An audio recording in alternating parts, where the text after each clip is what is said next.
இன்றைய இதமான காலை தென்றலில் அனைத்து அன்பு உள்ளங்களுக்கும் என் இனிய காலை வணக்கம். இன்று ஒரு குறள், அதிகாரம் 12, குறள் எண் 114, நடுவு நிலைமை. தக்கார் தகவிலார் என்பது அவரவர் எச்சத்தால் காணப்படும்.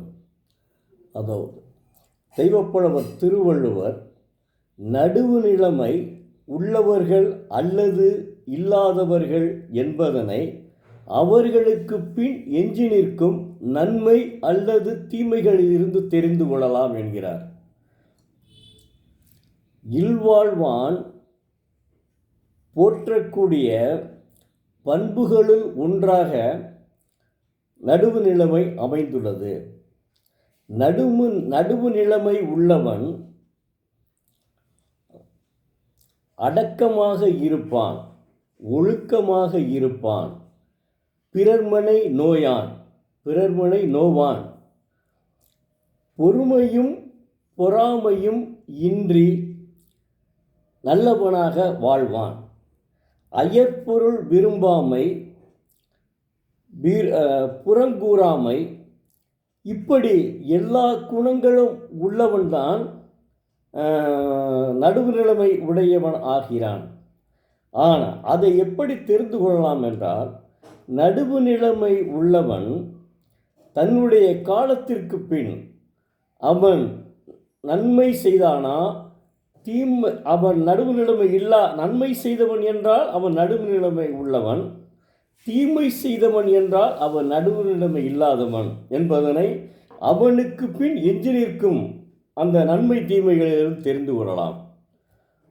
அற்புதமாக, அதாவதுங்க தெய்வப்புலவர், அதான் நேற்று நினைக்கிறேன், நம்ம இவர் மாண்புமிகு தமிழக முதல்வர் மு.க. ஸ்டாலின் அவர்கள் பட்டமளிப்பு விழாவில் பேசும்போது அவர் சொன்னார், திருக்குறளை படியுங்கள், எல்லா கருத்துக்களும் புதிந்துள்ளன என்று சொன்னார்.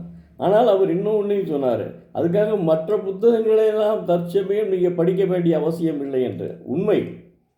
எப்படி என்றால், படிக்கும் காலத்தில் நாம் திருக்குறளை ஏன் படிக்க வேண்டும் என்றால், அதில் அரிய பெரிய பொக்கிஷமான கருத்துக்கள் இருக்குதுங்க. அப்போ நீங்கள் என்ன செய்யுங்கன்னா, நாமும் அப்படி வாழ வேண்டும் என்ற ஒரு எண்ணம் இளமை பருவத்திலே இருந்தே வளர்ந்து விடுங்க.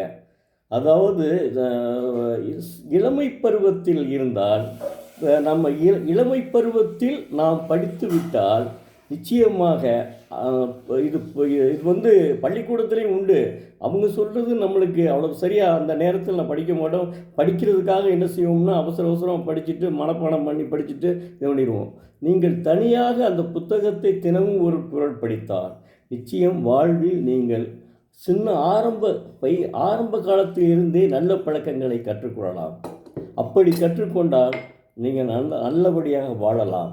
அதனால்தான் இதை நான் சொல்லுகிறேன், தினந்தோறும் சொல்லி வருகிறேன். அடுத்து, இன்றைய புத்தகம் சமஸ் என்ற ஒரு ஆசிரியர் இந்து தமிழ் திசையில் பணிபுரிந்தார். அவர் எழுதிய நூல் தான் இது, அரசியல் பழகு. அவர் என்ன சொல்கிறாருன்னா, உண்மையிலேயே அவர் சொல்லக்கூடிய கருத்துக்கள் அனைத்தும் அற்புதமாக இருக்கிறது. ஆனால் மாணவர்களும் அரசியல் பழக வேண்டும் என்று சொல்கிறார். மாணவ பருவத்தில்னா நான் என்ன சொல்கிறேன்னா, கல்லூரி பருவத்தை தாண்டின பருவம் தான் இருக்கணும். அதற்கு முன்னாடி தயவு செய்து நீங்கள் அப்போ கூட இதில் நீங்கள் ரொம்ப முக்கியமாக ஈடுபடக்கூடாது. அரசியலில் நம்ம பெற்றோர்களுக்கு என்ன செய்ய வேண்டும் அப்படி நீங்கள் உணர வேண்டும். அப்படி உணர்ந்தால் நிச்சயமாக வாழ்க்கையில் இந்த புத்தகம் அருமையாக இருக்கும். அரசியல் பழகு மற்றவர்கள் என்னுடைய சம வயசு உள்ளவர்கள் இந்த புத்தகத்தை படிக்கலாம். இந்த புத்தகத்தை படித்தால் உண்மையிலேயே அற்புதமாக இருக்குங்க. ஆனால் அரசியலை தெரிஞ்சு வச்சுக்கிறணும். நம்ம தான் தினசரி செய்தித்தாள் படிக்கிறோம், நியூஸ் வைக்கிறோம்ல, அதனால் அரசியலை தெரிந்து வைத்துக்கிறோம். மாணவர்கள் தயவு செய்து அரசியலில் ஈடுபட வேண்டாம். இதுதான் என்னுடைய கருத்து. ஏன்னா நம்ம பெற்றோர்களை நாம் பார்க்க வேண்டும். பெற்றோர்கள் நம்மை நம்பி இருக்கிறாருங்க, அவர்களை பார்க்கணுங்க. அதுக்காகத்தான் சொல்கிறேன். நன்றி, வணக்கம். நாளை மீண்டும் ஒரு குறளை பார்ப்போம்.